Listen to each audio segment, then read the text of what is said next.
Baik, selamat siang untuk kita semua. Perkenalkan, saya atas nama Angelina Kartini Jani dengan NIM 18030300059. Saya salah satu mahasiswa dari Universitas Nusa Cendana Kupang, jurusan Sosiologi, kelas B semester 5. Pada video kali ini, saya akan menjelaskan tentang konflik yang terjadi di Besipai, yaitu konflik tanah. Konflik seringkali terjadi di dalam masyarakat.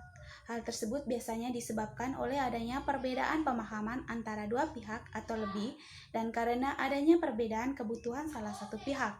Konflik bisa menjadi hal yang baik dan hal yang buruk.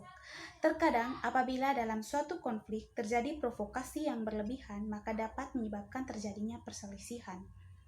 Pada umumnya, konflik adalah suatu permasalahan sosial yang disebabkan karena adanya perasaan saling tidak memahami dan bedanya kebutuhan para pihak. Jenis konflik ada beberapa, di antaranya konflik rasial, konflik antaragama, dan konflik internasional, dan lain-lain.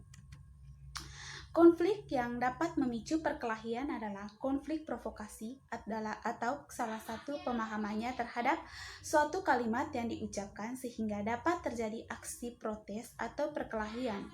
Jauh beberapa dekade sebelumnya, tepatnya pada tahun 1927, masyarakat adat Pubao yang terdiri dari Vektor Nabusa, para amaf atau tua-tua adat, dan pemerintah kolonial Belanda menetapkan kawasan hutan Pubao dengan luas wilayah 2,6770.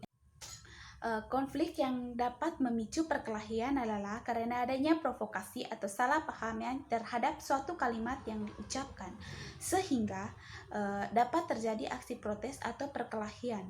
Jauh beberapa dekade sebelumnya, tepatnya pada tahun 1927, masyarakat adat Pubao yang terdiri dari Vetor Nabusa, para amaf atau tua-tua adat, dan pemerintah kolonial Belanda menetapkan kawasan hutan Pubao dengan luas wilayah 2.674,4 hektar itu menjadi hutan adat.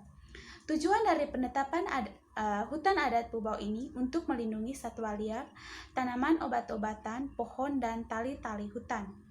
Hutan adat Pubao merupakan hutan larang yang dalam bahasa Dawan Kio yang berarti larangan.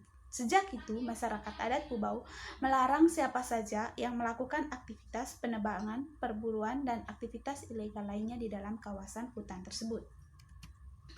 Masyarakat hanya diperbolehkan menebang, berburu, dan melakukan aktivitas di hutan tersebut apabila sudah melakukan upacara onen kio atau berdoa bukan larangan.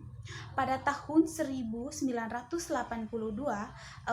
Australia mengontrak hutan Pubao untuk dikelola sebagai tempat penggemukan sapi.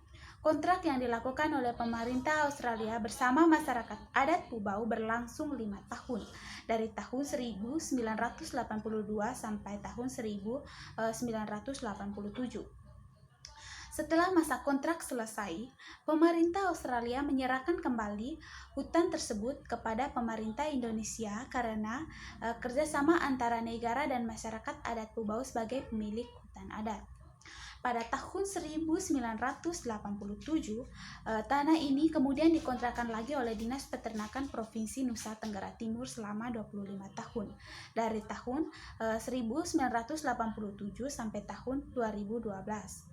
Tahun 2010, masyarakat adat Pubao membangun pemukiman di luar hutan adat, yaitu di belukar masyarakat sendiri. Namun Dinas Peternakan menyurati masyarakat bahwa tanah yang dibangun pemukiman masih masuk dalam kawasan 6.000 hektar yang dikontrak oleh Dinas Peternakan. Penyebab terjadinya konflik tanah di Besipai berdasarkan data-data yang ada. Sengketa hutan adat Pubao Pubabu yang meliputi desa Linamutu, Mio, dan Oe Ekam diawali oleh keengganan masyarakat adat Besipai untuk menyetujui tawaran perpanjangan izin pinjam pakai lahan di kawasan hutan Pubabu.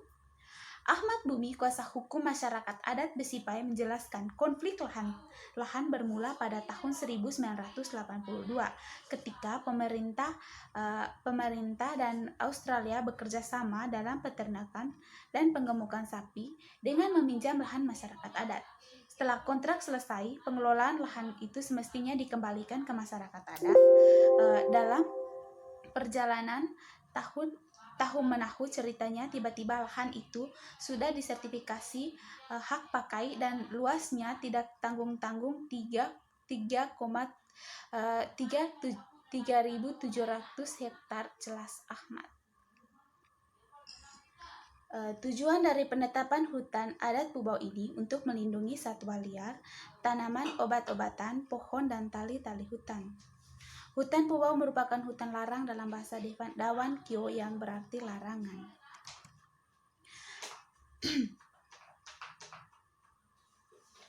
Pada tahun 2010, masyarakat adat Pubau membangun pemukiman di luar hutan adat, yaitu belukar masyarakat sendiri. Namun, Dinas Peternakan menyoroti masyarakat bahwa tanah yang dibangun pemukiman masih masuk di dalam kawasan 6.000 hektar yang dikontrak oleh Dinas Peternakan. Setelah itu, di tahun yang sama, Dinas Peternakan ingin melakukan perpanjangan kontrak, namun masyarakat adat Pubau dengan tegas melakukan penolakan. Kami melakukan penolakan agar hutan yang kami jaga ini tidak dirusak atas nama proyek pembangunan, ungkap Niko Manau, salah satu anggota Dewan Adat Pubau beberapa waktu lalu kepada Fox NTT. 17 Oktober 2017 lalu, rombongan Pemprov NTT datang ke Besipai untuk membawa surat pembebasan lahan yang diklaim sebagai aset milik Pemprov NTT. Utusan Pemprov NTT memaksa ada yang membentak dan memotret layaknya seorang teroris besar. Salah satu oknum dalam rombongan berkata, "Foto dia supaya dia lari, nah kita bisa kejar dia," tanpa ada perlawanan dari David Manisa. Mereka mengambil foto dirinya yang kala itu sedang memakai celana pendek tanpa menggunakan baju. David Manisa pun diajak untuk mengikuti mereka agar bersama-sama menuju ke rumah warga masyarakat adat lainnya. Setelah dari rumah David Manisa, aksi tersebut berlanjut di rumah milik Fransai. Fransai juga dipaksa untuk menandatangani surat pernyataan pengosongan lahan. Pemaksaan yang dilakukan oleh rombongan tersebut mendapatkan protes dari masyarakat setempat. Fransai juga enggan menandatangani surat pernyataan tersebut. Terhadap Fransai, utus Pemprov juga memotret sambil mengeluarkan nada ancaman foto kalau tidak bisa ditangkap. Tanggapan pemerintah tentang kasus tersebut. Pemerintah Nusa Tenggara Timur meminta semua pihak menghentikan upaya memprovokasi terhadap masyarakat Pubau dalam persoalan lahan di Besipai. Kabupaten Timur Tengah Selatan, kami mengimbau pihak-pihak yang melakukan provokasi terhadap masyarakat Besipai untuk hentikan upaya provokasinya, kata Gubernur Nusa Tenggara Timur. Ia berharap pihak-pihak yang mencoba melakukan provokasi terhadap masyarakat Pubau Besipai agar menghentikan upaya provokasi di balik konflik yang terjadi. Marianus mengajak mereka untuk melihat tujuan pemerintah NTT membangun Besipai dari aspek kesejahteraan rakyat, karena daerah itu akan menjadi kawasan pertumbuhan ekonomi baru bagi provinsi berbasis kepulauan itu. Menurut Marianus, Gubernur Victor Bungtilo Laiskodat dan Wakil Gubernur Joseph Anasoi tidak memiliki niat untuk menyengsarakan masyarakat Besipai. Pemerintah NTT terus berjuang untuk meningkatkan taraf hidup masyarakat dengan memanfaatkan provokasi daerah itu agar bebas, memanfaatkan potensi daerah ini agar bebas dari belenggu kemiskinan, kata Marianus. Pemerintah NTT katanya memiliki sejumlah program pembangunan di Timur Tengah Selatan. Daerah penghasilan cendana itu merupakan salah satu daerah yang menjadi kantong kemiskinan terbanyak di provinsi itu. Pemerintah NTT sudah membangun rumah, ada 4 unit, tetapi tidak layak dihuni sama sekali oleh masyarakat karena ukurannya yang tidak memadai untuk ditempati. Akibat dari dari kasus tersebut, yaitu yang pertama, pengerusakan rumah di lahan adat. Masyarakat adat Besipai di Kabupaten Timur Tengah Selatan melaporkan pengerusakan rumah di tanah adat yang membuat masyarakat kehilangan tempat tinggal. Dalam insiden tersebut, aparat menertibkan secara paksa pondok-pondok milik masyarakat adat yang berada di sekitar hutan adat Bubau. Akibat perusakan tersebut, setidaknya 30 pondok dibongkar dan 47 kepala keluarga kini terpaksa tidur di bawah hutan tanpa alas dan atap. 2. Adanya tindakan represif. Insiden yang menimpa masyarakat adat Besipai ini tidak hanya merupakan tindakan penertiban semata. Pengerusakan pondok tersebut disertai dengan tindakan-tindakan represif yang membahayakan keselamatan masyarakat adat. Yang ketiga, bantahan Pemprov NTT. Pemerintah Provinsi NTT membantah adanya intimidasi terhadap masyarakat adat Besipai. Pengerusakan yang membuat trauma anak-anak dan perempuan adat.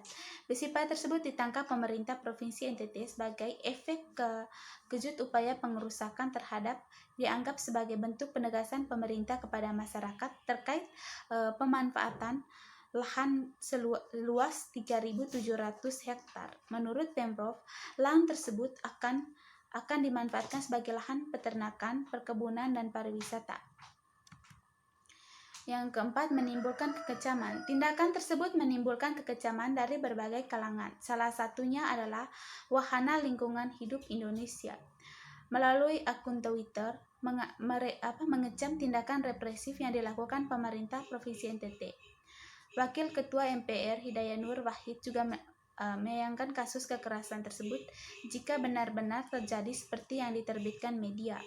Yang kelima, mendapatkan intimidasi setelah baju adat dipakai Jokowi. Mirisnya, tindakan intimidasi terjadi beberapa saat setelah upacara bendera dalam rangka memperingati Hari Kemerdekaan Republik Indonesia ke-75 tahun. Bahkan Presiden Joko Widodo sempat menggunakan pakaian adat Timur Tengah Selatan saat upacara Istana Kepresidenan. Baik, demikian saja penjelasan berkaitan dengan konflik yang terjadi di Besipai.